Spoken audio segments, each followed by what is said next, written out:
Bismillahirrahmanirrahim. Wa an Abi Dzar radhiyallahu ta'ala anhu anna an-nabiy sallallahu alaihi wa ala alihi wasallam kharaja fi syita. Bahwasanya baginda Nabi sallallahu alaihi wasallam beliau keluar fi syita'i pada waktu musim dingin. Syita itu musim dingin. Wal waraku, sedangkan pohon yatahafatu pada berguguran. Wa akhadha, maka beliau mengambil biwuslin dengan satu batang satu ranting min syajaratin dari satu pohon. Qala Abu Dzar mengatakan faja'ala, maka jadilah dzalikal waraku, daun-daun tersebut yatahafatu berguguran.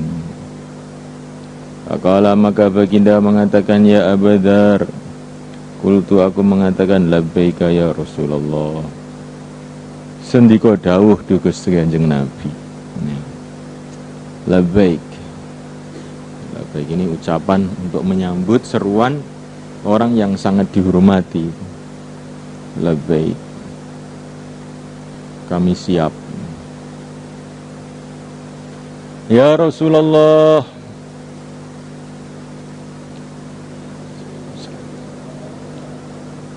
Qala, baginda mengatakan innal abdal muslima, sesungguhnya hamba yang muslim, la yusalli, sungguh dia bersolat, as-salata, dengan satu solat, yuridu, yang dia menghendaki, biha, dengan solat itu, wajah Allah, zat Allah, fatahafatu, maka berguguran, anhu, darinya, dzunubu, dosa-dosanya, kama tahafata, sebagaimana berguguran hadal waraku, daun-daun ini, an hadi syajarati, dari pohon ini.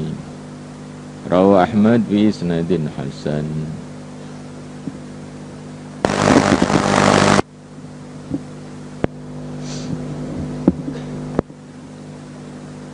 Wa kharaja Tabrani bi isnadihi an Abi Hurairah radhiyallahu ta'ala anhu qala qala Rasulullah sallallahu alaihi wa ala alihi wasallam, as-salatu khairun mawdu' faman istata'a yukthira falyukthir.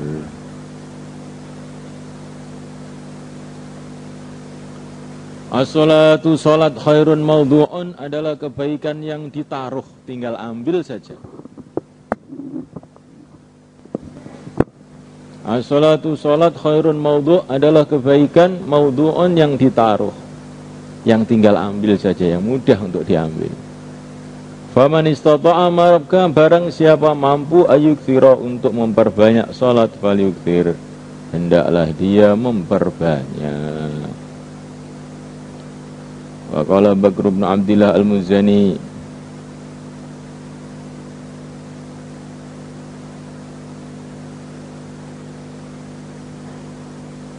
wa qala Bakr bin Abdillah al-Muzani, man misluka ya ibn Adam, siapakah makhluk yang seperti engkau, hai anak Adam? Man misluka, siapakah makhluk, siapakah hamba yang seperti engkau, hai anak Adam? Man misluka ya ibn Adam, siapakah hamba yang seperti engkau, hai anak Adam? Maksudnya tidak ada hamba yang seperti engkau itu mulianya, hai anak Adam. Man misluka ya ibn Adam, siapa hamba yang seperti engkau, ya anak Adam? Enggak ada. Kenapa? Idza syi'ta, bila engkau mau, antadkhula, untuk engkau menghadap, ala maulaka, atas tuan engkau, bi ghairi idznin, dengan tanpa izin, dakhalta, maka kamu boleh masuk. Idza syi'ta, bila engkau mau, antadkhula, untuk masuk, ala maulaka, atas tuan engkau, bi ghairi idznin, dengan tanpa izin, dakhalta, kamu boleh masuk. Kila, dikatakanlah kepada Bakar ibnu Abdillah al-Muzani, wa kaifa dzalik, bagaimana maksudnya itu? Qala, Bakar mengatakan, tusbighul wudu, engkau menyempurnakan wudu, wa tadkhulu mihrabaka, dan engkau masuk mihrab engkau. Mihrab di sini maksudnya adalah tempat yang dikhususkan untuk salat. Wa tadkhulu, dan engkau masuk mihrabaka, mihrab engkau, tempat yang khusus untuk salat engkau. Faida anta tiba-tiba engkau qad dakhalta engkau telah masuk ala maula ke atas tuan engkau. Maksudnya kepada Allah. Tukalimuhu engkau boleh bicara kepada Allah bila turjumanin dengan tanpa penterjemah. Langsung. Siapa hamba yang lebih mulia daripada engkau ya anak Adam? Engkau boleh masuk kepada tuan kamu kapan saja tanpa izin. Bagaimana maksudnya? Engkau sempurnakan wudhu, engkau masuk tempat sholat, tiba-tiba kamu telah menghadap kepada tuanmu, kamu boleh bicara dengannya tanpa penterjemah. Jadi alangkah mudahnya seseorang itu menghadap kepada Allah. Thawabur ruku' was sujud fi shalah. Qala Allah Ta'ala ya ayyuhalladzina amanu ruk'u wasjudu wa'budu rabbakum waf'alul khair la'allakum tuflihun. Ya ayyuhalladzina amanu, hai orang-orang yang beriman, irka'u, rukuklah kamu semua, wasjudu, dan sujudlah kamu semua, wa'budu, dan sembahlah olehmu semua, rabbakum, Tuhan kamu, waf'alu, dan berbuatlah al-khaira, kebaikan, la'allakum, agar kamu semua tuflihun, menjadi orang-orang yang beruntung. Wa qala ta'ala Muhammadur Rasulullah walladzina ma'ahu ashidda'u 'alal kuffari ruhama'u bainahum. Muhammad adalah utusan Allah sallallahu alaihi wasallam. Walladzina ma'ahu, dan orang-orang yang bersama Muhammad, maksudnya para sahabat. Ashidda'u, mereka adalah orang-orang yang keras, 'alal kuffari, atas orang-orang kafir, ruhama'u, dan saling cinta mencintai, saling menyayangi, ruhama'u, mereka saling menyayangi, bainahum, antara mereka. Tarahum, engkau melihat mereka ruka'an, dalam keadaan rukuk, sujadan, dalam keadaan sujud, yabtaguna, mereka mencari fadlan, anugerah, minallahi, dari Allah, waridwana, dan mencari ridha Allah. Simahum, tanda mereka, fi wujuhihim, adalah dalam wajah-wajah mereka, min athari sujud, dari bekas-bekas sujud. Allah, kalau kamu punya pandangan yang tajam, maka orang yang rajin sujud dengan tidak itu wajahnya itu lain. Orang Islam dengan orang yang tidak Islam, yang tidak pernah sujud itu, kamu lihat wajahnya itu lain, itu wajahnya itu lain. Orang yang sujud itu wajahnya ada cahayanya, cahaya yang bisa dirasakan dengan hati.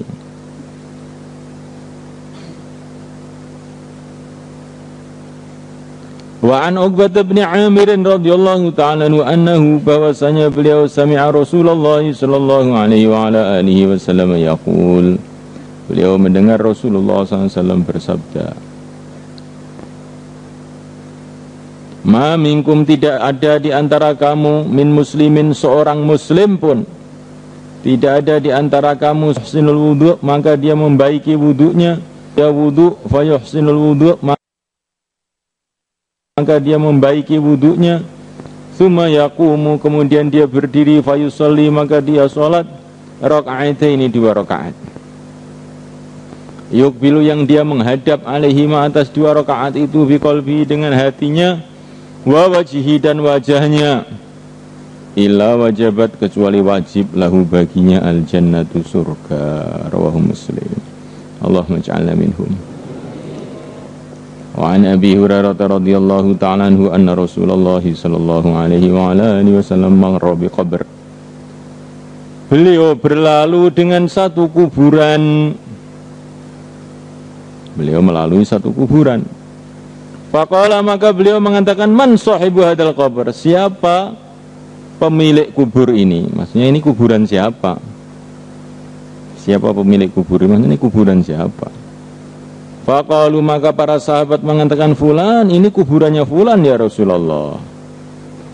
Faqala maka baginda mengatakan rakaatani 2 rakaat ahabbu adalah lebih menyukakan ila hadza kepada ini orang yang dikubur ini mimbaqiyati dunyakum dari seluruh dunia kamu. Jadi kalau orang sudah dikubur itu rasanya akan ada faham rakaat lebih disuntai daripada seluruh dunia. Karena dunia sudah tidak ada gunanya waktu itu.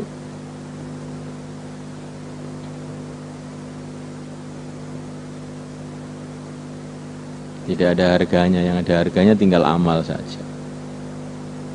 Harta tidak ada harganya, jabatan tidak ada harganya, kesaktian tidak ada harganya, ketenaran tidak ada harganya, kegantengan tidak ada harganya, kecantikan tidak ada harganya, teknologi tidak ada harganya, koneksi-koneksi tidak ada harganya. Yang ada harganya tinggal iman saja dengan amal. Dan ini semua kita akan mengalami ini.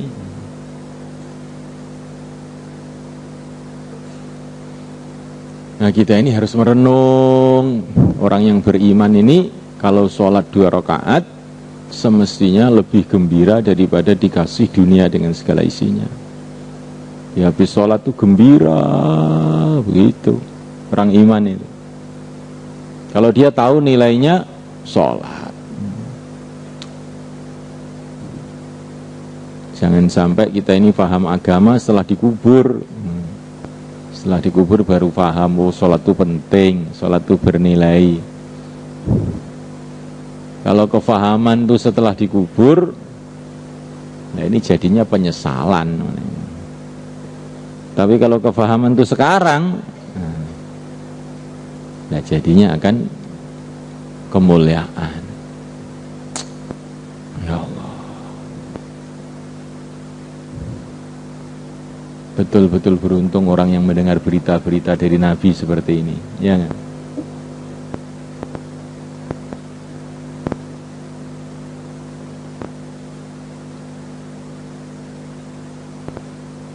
Ini umat Islam ini sekarang ini jarang mendengar berita-berita begini, ini jarang.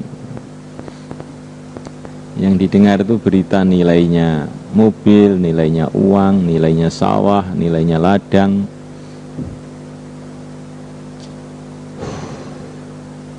Sehingga cita-cita mereka siang dan malam itu ya cari ladang, cari uang, cari sawah.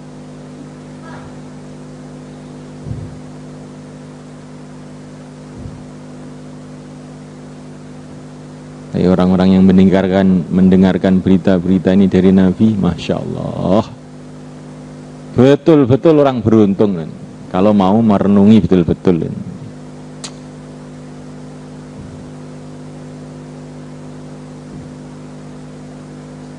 Ibaratnya itu umpamanya di belakang rumah kamu. Di belakang rumah kamu itu ada pekarangan. Di bawah pekarangan itu ada intan yang berton-ton di bawah tanah. Tapi kamu nggak tahu.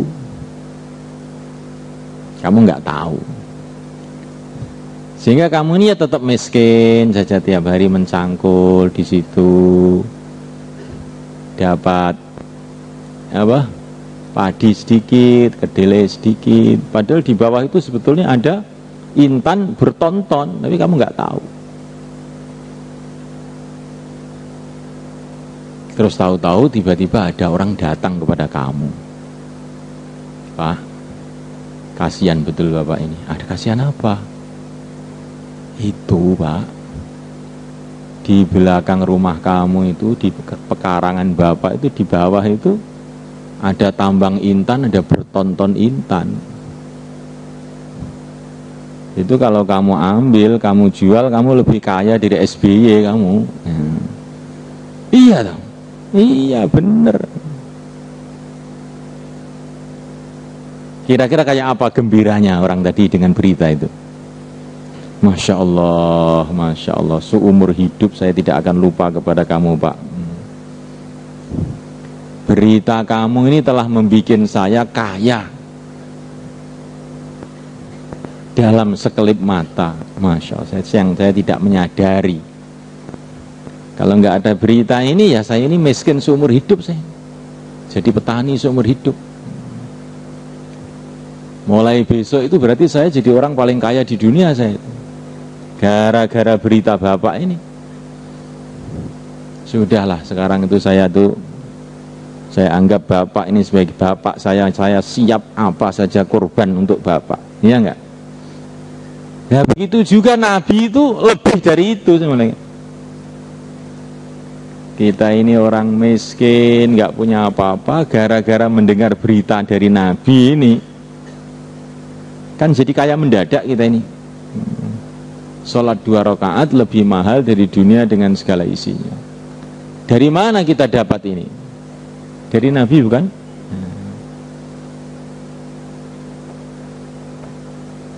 Lah kalau berita mengenai tambang intan tadi kan masih perlu susah-susah kita ya. Masih perlu kita gali juga. Mungkin perlu waktu seminggu, 2 minggu, sebulan, 2 bulan dijual baru kaya. Tapi kalau sholat ini nggak perlu gali-gali, nggak perlu susah-susah, langsung wudhu, sholat 2 rakaat, langsung kita sudah mendapatkan kekayaan lebih besar di dunia seisinya. Dan nggak usah repot-repot nyimpen, nggak usah repot-repot, disimpan oleh Allah di surga. Ya. Kalau kita nanti malam mati sudah kita lihat dia.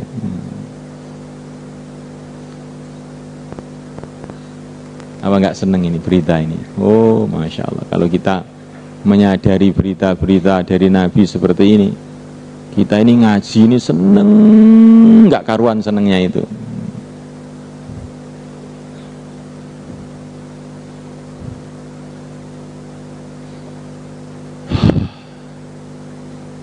Semoga Allah memberikan kefahaman pada kita. Takror.